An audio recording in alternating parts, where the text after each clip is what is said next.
This is what my morning breakfast looks like. I've started eating healthy. I think 4 months भयो मैले बिहान नछुटाइकन यो healthy breakfast खाएको. अब यसमा त्यस्तो केही डाइट प्लान फलो गरेर खाएको हैन. If I think it's healthy, I'll bring it and eat it. फलफुल किन्न जाँदाखेरि क्या लोभ लाग्छ नि हामीलाई क्या महँगो रहेछ फलफुल भनेर. But rethink it this way. आजकल क्याफे गयो भने 500 घटी केही आउँछ त. अझै दुई जना गयो भने त दुईटा डिशेस अर्डर गर्नु परिहाल्यो. If you order drinks 1500 घटी केही पनि आउँदैन. And 1500 को fruits if you buy, it's gonna last you for a week or more if you live alone.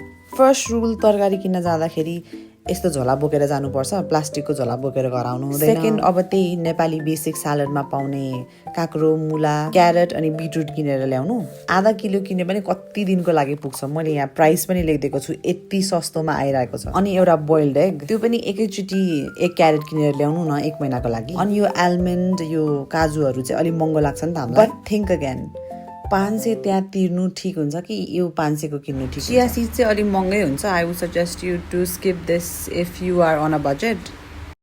त्यसको सट्टामा यो आलस पनि ठीक हुन्छ. I think it's called flax seed. अनि सिजनल फलफुलहरू किन्नु, अब जस्तै यो खरबुजा अहिले कति सस्तो छ.